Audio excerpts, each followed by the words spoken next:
You're watching the Wellness Hour, news that makes you healthier. I'm Randy Alvarez. Today's topic, replacing missing teeth with dental implants. And according to my first guest, she says nobody should be wearing a loose-fitting denture. With us, we have an expert on this topic. She is Minnesota's go-to implant dentist, Dr. Cheryl Lindgren. Dr. Lindgren, welcome to the program. Thank you. It's a pleasure to be here. Now, I have lots of questions, but before we start, for people that don't know your center, because I know you do just about everything right there, a team of dentists, but who's the typical dental implant patient?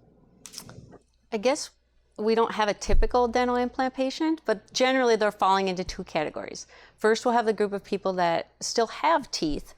They've maybe been seeing a dentist their whole life, but now they're hitting a point where they have bleeding gums. They may have spaces between their teeth. They've maybe started to lose some teeth, and there's infection going on. They've gone to other dentists and been told that they have to head for a denture at this point. Okay. And they come to us to see if there's any other options. Because they don't want a denture. They don't want a denture. Nobody wants a denture. Exactly. And so we'd like to talk with them about being able to give them a new set of teeth that are supported by dental implants. The second group of people that come in are the current denture wearers already. And they've maybe been wearing a denture almost their whole life, or they're new to a denture. But generally, none of these people enjoy having dentures. Okay. And they're looking for an alternative to wearing the dentures at this point. So for those people, we can give them a brand new set of teeth, upper and lower, supported by dental implants. Now, now I know you have offices that are close together in Minnesota and Wisconsin. Is that correct? Yes, that's correct. And people travel great distances to see you. Is that right? Yes, they do. Like, what areas do you serve mostly? We'll serve the surrounding communities near the St. Paul suburbs of Minnesota within probably a 40-mile radius, and then also we're in Hudson, Wisconsin, so they kind of overlap their areas. How old can you be? Like, what's the highest older range to get this done? Well, I guess if there really isn't an age range. If they're healthy enough to get to our office, they're generally healthy enough for us to give them some implants. It's like an 80-year-old can do this? Yes. So the oldest patient that I've done this on was 85 years old. Really? And she couldn't have been happier. Why would an 85-year-old want to do this? Well, at 85, she's enjoying life. She's in the prime of her life right now. She's traveling with her children, her daughters. They're going places. She wants to be able to eat, and she's very social. She smiles a lot, and it was very important to her just to be able to have a set of teeth that she felt confident with when she was eating. So they're not more likely, these dental implants, to fall out if you're 80 years old? No, absolutely not. Okay. So in your area, I mean, are there really that many people that are either headed to dentures or currently wearing a denture? I mean, is it a big problem there? You know, surprisingly, it is. Probably every week, for sure, I have patients coming in that are headed to dentures, or they'd say to me, you know, my grandparents wear dentures, my parents have dentures, and I know that I'm just headed to dentures. So I still am having people come in that I'm treatment planning dentures because that's what they're asking for. Are there tens of thousands of people, like within an hour of your practice, tens of thousands of people with an upper or lower denture? Yes. The latest, I was doing some research on this, and the latest numbers that I found, they said just under 40 million people in the U.S. alone are with an upper or lower denture or partials. And I bet within 100 miles radius of my practices, we could fill half of U.S. Bank Stadium with people that are missing 9 or more teeth. Yes. Well, then if it's so good, why aren't they all doing it? Like, what's your take on it? Why they're not coming in to get new teeth supported by implants? Well, I think there's probably 4 or 5 reasons that this is the case. Number one, if somebody's already wearing a denture, they're generally not coming to the dentist any longer. So I may see them after they've had a denture for 20 years that they're loose or not fitting right, or they have some sore spots. Because what happens, they start to lose bone that they had when they initially got the dentures. The dentures aren't getting any bigger, but their mouth is just shrinking. You know, so then we're able to talk about they'd just be in for a reline or something like that. I guess the second. So they don't know their options. They don't know their options at this point. So we're able to talk over that with them. The second thing is a lot of these people have spent so much time in their previous life of trying to care for their teeth. Maybe they had fillings that started young. They end up with root canals. They end up with cracked teeth, crowns, and they have spent so much money and time at the dental office that finally when they hit that day of I'm going to get a denture, they're just happy to be done with putting all their money and the time. last thing they want to do is come in to see you. Exactly. Do you still hear that, by the way? Like, no offense, doctor, but I don't like the dentist? Yes, we'll hear that all the time. Really? People would rather deliver babies, go to the doctor. Like, they do not enjoy coming to the dental office until they come to our office and they get a different experience. You know, and we talked in the green room, and you said if they knew how good, we had a discussion about this, that if they knew how good it was, there's not even enough dentists to handle all the denture wearers that would benefit from this procedure. Absolutely. And you believe that? I absolutely believe that. I don't think we could, all of the dentists, if you would take those tens of thousands of millions of people that are missing teeth or denture wearers, we'd be so busy we'd never be able to help them all. So at the top of the show, I said, according to my first guest, nobody should be wearing a loose-fitting denture, no more dentures. So do you think maybe 20, 40 years from now, the future of dentistry, dentures as we know them today, won't exist? They'll all be attached to something? I believe so, and I sure hope so. I really am passionate about people being able to have this option, to have fixed teeth in their mouth and not worry about the insecure feeling of their teeth popping out or not being able to chew like they want to, salads and nuts and things like that. So I sure hope so. I think we're headed that way. And do you see that all the time? Like, for example, people come in one way, maybe shy, reserved, maybe you get a wrong read on them, and then you fix their teeth and they're like different? Yeah, I see that all the time. I just had a patient come in not long ago, and his only complaint was, I'm missing some teeth in the back and I just want to be able to chew better. And after we did a consultation, kind of talked through his options and decided to really fix up a lot of things, everything with a combination of implants and crowns and bridges, he became a different person, and he didn't even realize that was going to be the case. But he comes in the office now, he's smiling all the time. He tells me, I never knew that I would smile so much. He's just so happy about it. So you asked about the typical person that comes into our office. Another group that I'd like to talk about are the younger generation, where maybe they've had to be on antibiotics like I did initially, or maybe they've had battled with some infections. Like or in their some 20s? Yes. Kind of thing? Okay. Yes. They've battled with health problems, infections, and things like that. And so I know now at this point that this could be life-changing for these people if we can see them at that younger age and kind of get them onto a path of a healthier and more confident look of smile for them. For example, I had this one mother bring in her early 20-year-old son, and he really needed to get his teeth fixed at this point. And we went over options, and she was dead set, I want to do this for him, I'm going to pay for this.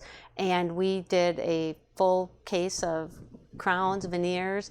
So Randy, as parents don't understand, but this can change this person's life. As I found out for myself, he's going to be more confident. He's going to smile more. He's going to be looking for somebody to date. He's going to be taking selfies? Yeah, taking selfies. He'll be on Instagram. He'll be, heading off to probably a different career path even. It is life-changing for these people. Okay, now, so moving back to the person, let's say that they're of the two categories. They have really bad teeth and gums, and they're worried they're going to end up in a denture. Maybe they were told at another office, your only option is a denture, or the actual denture wear. So what are their options in your practice when it comes to dental implants? So when we see people come in for dental implants as a consult, we always go through the options with them. The first option is we can place 2 implants down on the lower jaw, we'll talk about, and then they can have a denture made that snaps in, snaps out. Okay. The problem with those is that it's still tissue supported in the back, and that denture moves around if they eat. Okay. And they're able to take it out, clean it, and it's, it stays in for the most part. They can chew with it. So they have that option. The next option, we can maybe add 2 more implants. So we can go with 4 implants. So we can get the back supported a little bit better. So they just snap in, they snap in, snap out. Okay. Yes. There's a little more maintenance to those, in that we still have to see them maybe twice or 3 times a year to change out the little snap in. Can they eat with them pretty well? They can. They can eat with them pretty well, yes. And then on the upper, we can still do the same thing. We can put 4 or 5 implants on the upper, snap in, snap out, but they still generally have a palate that covers taste buds and things like that on top. then the option that most people are interested in is when we can do a full new set of teeth, upper and lower, that are in their jaw with implants. Like how many implants typically? So on the lower, we can do 4 or 5 implants, and on the upper, we can do probably 6 implants, and they'll have a full set of teeth in there. Chew anything that they could chew before with their teeth when they were healthy, before they had gotten broken down to a certain point. What do they like more, the way it looks or what they could eat? Well, that's so dependent on the patient, because you'll have people come in that'll say, you know, like the previous patient that I talked about, he was just interested in being able to chew better. You know, I just want to be able to chew. But then you fix him, you give him these teeth, and he's like, oh my goodness, it's opened up a whole new world. Or you have people that want to come in and just say, I want this to look better. I just want to look good. My grandkids are asking me about my teeth all the time. Why do they come out? Things like that. They just want to look better. And in doing it, they end up restoring their bite. They're able to chew corn on the cob, things like that again, that they never were able to enjoy for so many years. So as an example of one of the patients that comes in just wanting to have a better bite, being able to chew better, things like that, my dad was a perfect example. I didn't ever know it, but he was missing almost all of his back teeth at one point, and that was really important to him to be able to chew again. And so we did all kinds of dental work on him, and he, again, the same thing, he became a different person because it changed his look. He went on to different schooling. Like, he was just over the top about that he had been able to have his teeth all fixed like that. Now, I think we've talked about this, but if you're missing teeth in the back, why is that such a problem other than maybe the obvious for chewing? But why should somebody do something about it?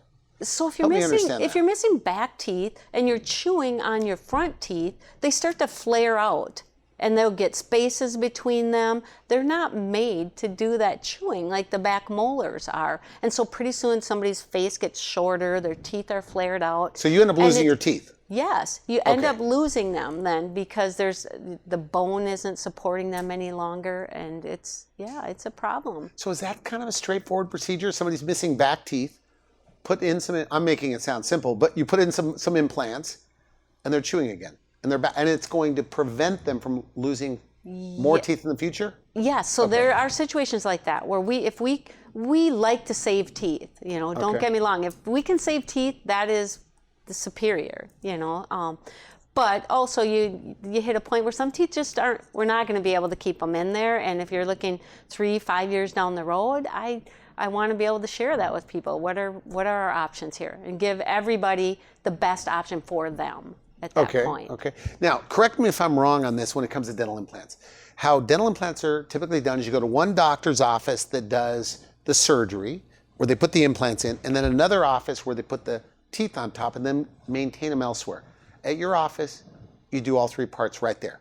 Is that correct? That's correct. Is that why you do it so quickly? Yeah, we can do it quickly. We can do it more cost effectively.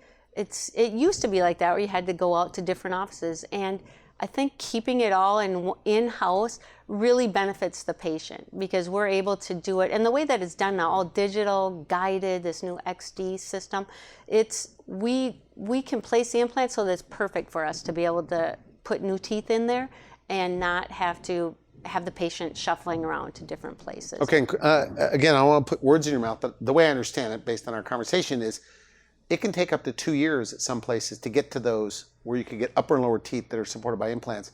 At your office, you could do it in some cases in just 4 visits. Yes. 3 or 4 visits. Yes, absolutely. I'll see them a first visit. I'll do a computerized CT scan, look at what our options are. We can have a conversation about which route is best for them.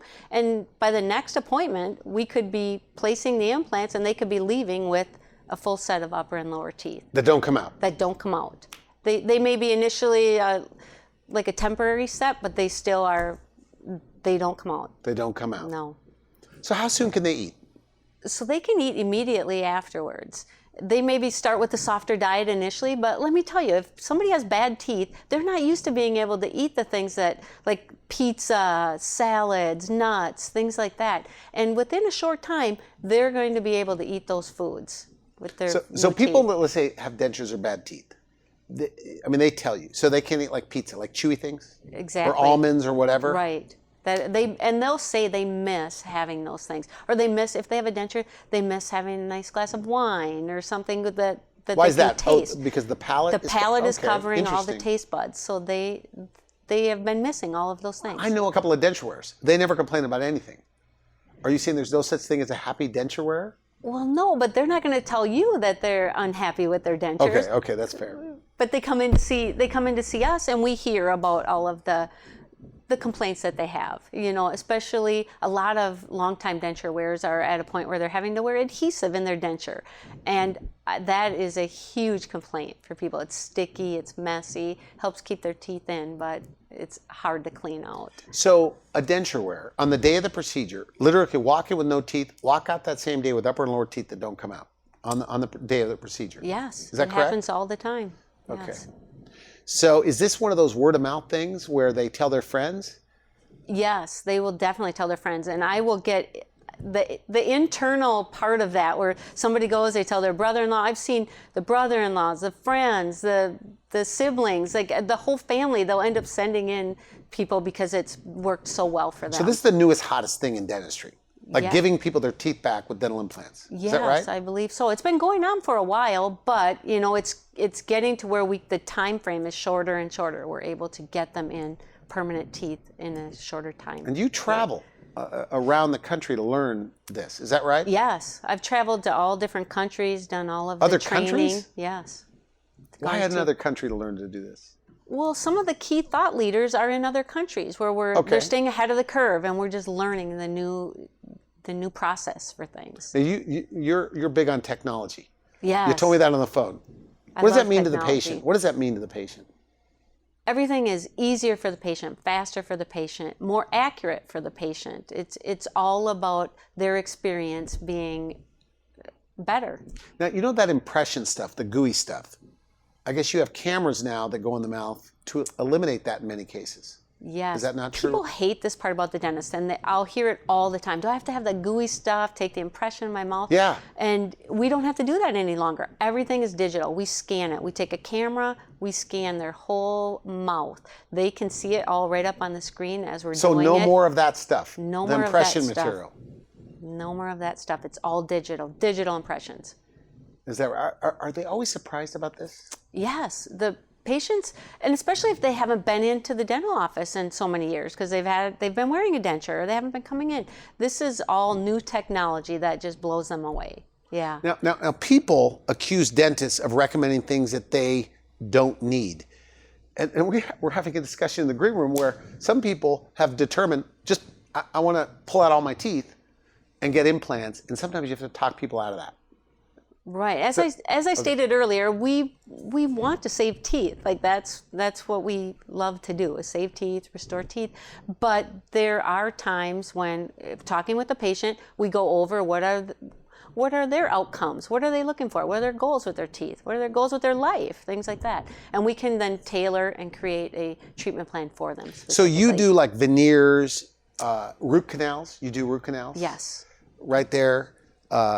I have a team of doctors, and everybody kind of has a different specialty area that they enjoy and work in. And so yes, if we can save teeth, absolutely. So on the implant part of the practice, are most of the patients going to be able to see you at least once? Yes, they will definitely see me for sure for the consultation and the workup of the plan with them, and then oftentimes for the surgery too. I have another dentist that also does the implant surgeries too. Now what about dental insurance? I mean, even the best dental insurance covers very little. Medicare, Medicaid doesn't really cover this at all. But you say people are financing this. Yes. Is that right? People generally can find a way to finance it, different options. We offer a lot of different options in our office too, because I'm passionate about people being able to have this option if they want it. So I have tried to figure out different plans that we can come up with that allows them to go this route. Now, I know you flew in, right? And you're flying here. You know you're going to be interviewed. What did you want to make sure people knew about your practice and about giving them new teeth with dental implants? I just wanted to make sure that people understand, number one, I've been there in a situation of not happy with my teeth. Okay. And I understand about being in the dental chair, what that's like, and trying to make them comfortable. And also, I've had enough patients now go through this process of the implants that I know they end up taking a step that changes their life for the better. That's nice. They're able to chew, they're more confident. It's something I want them to do. But what if you have bad gums? If you have really bad gums, can you still get dental implants? Yeah, so if you have bad gums, on the day of the procedure when we take out teeth, we clean all of that infection out. Everything is cleaned up, the gums are cleaned up, and then we put the dental implants in, and they don't have that infection any longer. And the gum gets better. The gums get better. So it's an healthier. infection. Yes, they have an infection going on. Bleeding gums, things like that, it's an infection going on. So we can clean that up. And putting the implants in, it helps them to keep the bone that they have at that point. So they're not going to then 10 years down the road, 20 years down the road, they will have that same bone. It will not go away with the implants in there. So the most expensive thing about this procedure, Randy, is people are spending so much when they go out to eat now, or they go traveling. Like, they're just enjoying life at this point. So it's so fun to be able to do that for people, that they're experiencing it in a different way now. And if you're lucky enough to travel the world, people are wanting to be able to go out to eat, enjoy those experiences, socialize with people, not worry about their teeth or bad breath or bleeding gums, things like that. So I think it's very important, even later in life, that they're able to have access to this care. Now, you say that people hold on to their teeth too long, that most of your patients that come in to do this, they've hated their smile for 20, 30 years. Is that yes, accurate? Absolutely. And then sometimes they'll go through this back and forth of, well, I'm too old. I don't, I've had this smile for this long. I don't need to do this now. And you have to have a lot of conversation with them that you should be able to do this for yourself. Like, you don't understand that this is going to be something very important for you. And so after some talk around it, sometimes we'll get them to come around. What's it like for them to see their new teeth in the mirror for the first time? Well, when we show people their new teeth after the day of the procedure, and all of our patients for the most part are sedated when they come in. So they're sedated, but they're awake at the end, and we give them a mirror. First thing to show, several of them start crying right off the bat. They're just like, I am so happy with these teeth. And that's just the outward, the aesthetics part of it that's exciting for them. That's not even saying anything yet about inwardly how they feel now with having this smile and this ability to chew again. Now, when you're with a patient and they're telling you their sad story of their dental problems in the past, and it's been determined they're going to move forward with this, getting new teeth supported by implants, do you ever think, like, they don't know how good this is going to be?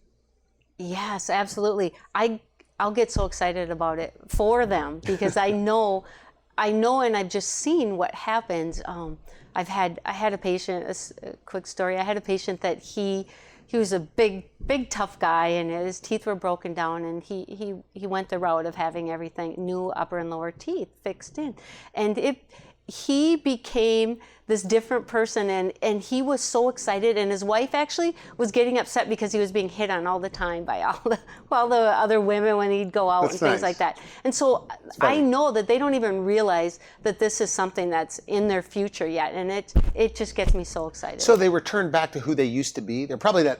Yes. Is that right? Because now now just over time, it's just they've gotten a little less confident, a little less...